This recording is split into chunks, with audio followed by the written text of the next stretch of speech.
One stormy night, as thunder rumbled and lightning flashed, Eze's house seemed to come alive with eerie sounds. The windows banged open and shut, and the wind howled through the rooms. Adaora and Nneka huddled together, terrified. They heard whispers in the wind, calling their names and laughing mischievously. One morning, as Adaora was cooking, her pot began to rattle and shake. She tried to hold it down, but it lifted off the fire and floated around the kitchen. Nneka walked in and saw the spectacle, bursting into laughter despite her fears. Adaora chased the pot, trying to catch it, but it kept slipping away, making both women laugh and scream. Every time Adaora and Nneka prepare a meal, the food will vanish just before they could serve it. Every time their food always went missing. One evening, as Adaora was walking by the roadside, she felt a tug on her wrapper. Turning around, she saw nothing, but her wrapper flew off into the air. She ran after it, shouting and waving her arms, but it vanished. The villagers laughed and pointed, but Adaora was left feeling foolish and scared. Eze's house was filled with the sound of mysterious footsteps at night. Adaora and Nneka would wake up to the sound of someone walking around, but they never saw anyone. The footsteps would stop outside their room, and they would hold their breath, waiting for the door to open. The villagers had had enough of the strange happenings. They called a meeting and demanded that Eze do something about the spirits. Your cursed wealth is bringing bad luck to all of us, they said. Eze promised to find a solution, but he was unsure of what to do. One day, as Nneka was carrying a basket of potatoes, it suddenly became very heavy. She struggled to lift it, but it seemed to be filled with rocks. When she finally dropped it, the potatoes tumbled out, but there were no rocks. The villagers laughed, but Nneka was frustrated and scared. Eze's sleep was filled with haunted dreams. He saw his wives and children, their faces twisted in sadness and anger. They whispered his name, asking why he had betrayed them. He woke up in a cold sweat, unable to shake the feeling of guilt. Eze's livestock started disappearing mysteriously. Every morning he would find one less goat or chicken. The villagers accused him of bringing a curse upon the village, and Eze knew he had to do something to stop the calamities. Desperate, Eze went back to the village priestess, Mama Ifeoma. She listened to his story and shook her head. The spirits will not rest until you have paid for your actions, she said. You must perform a cleansing ritual and beg for their forgiveness. Eze agreed, hoping this would finally bring peace. Eze, Adaora, and Nneka gathered in the village square for the cleansing ritual. Mama Ifeoma chanted and burnt incense, asking the spirits to forgive Eze and bring peace to the village. But as the ritual continued, the sky darkened and a strong wind blew through the village. The spirit of Eze's wife and children appeared, circling Eze and whispering his name. They reminded him of his betrayal and demanded that he give up all his wealth and live a life of humility.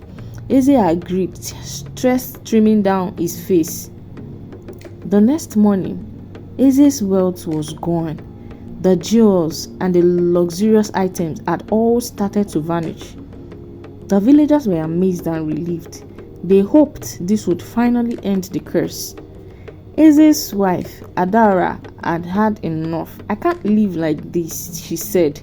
I'm leaving. She packed her things and she left the village, hoping to escape the haunted life.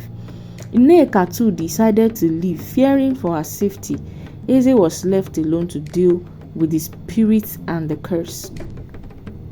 Eze felt a deep loneliness as he watched his wives leave. His house was empty and quiet, but the whispers and footsteps continued. He tried to find comfort in his work, but the spirits followed him everywhere.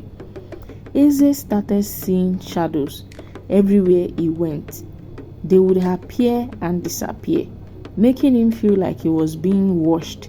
He tried to ignore them, but they seemed to be getting closer and closer.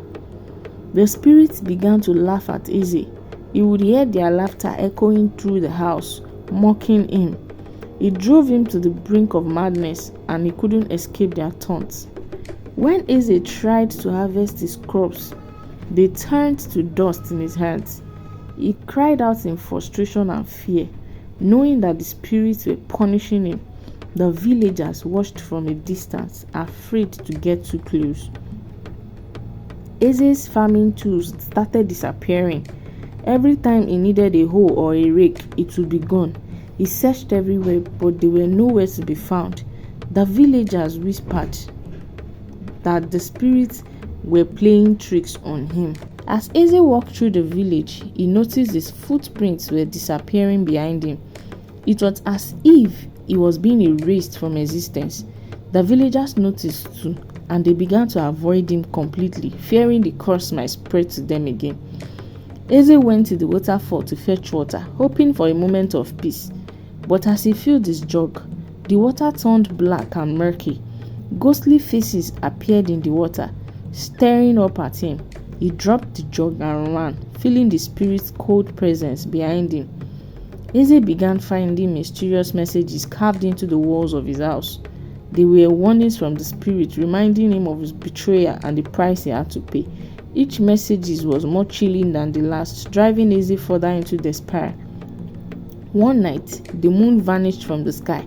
The village was plunged into darkness, and the spirits' whispers grew louder.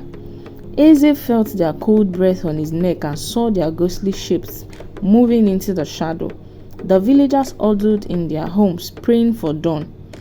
When Eze went to the market, the stores began to shake and rattle. Items flew off the shelves, and people screamed and ran. Eze tried to calm the chaos, but the spirit's mischief was unstoppable.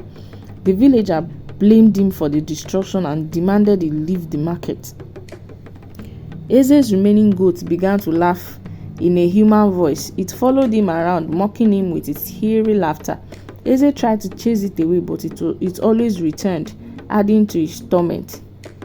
Eze's path to the farm began to disappear. Each step he took, the ground would shift and the path would vanish. He was forced to navigate through the dense forest, feeling the spirit's eyes watching him. Eze found an old mirror in his house. When he looked into it, he saw his family staring back at him. Their faces twisted in sadness and anger.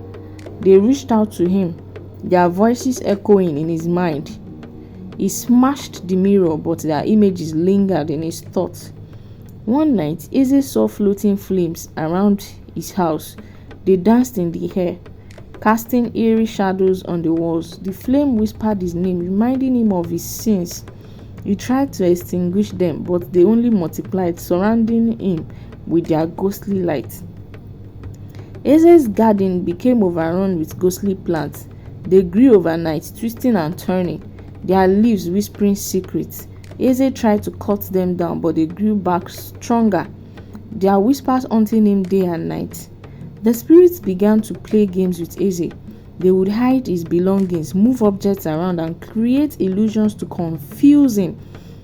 Eze felt like he was losing his mind, unable to distinguish between reality and the spirit tricks.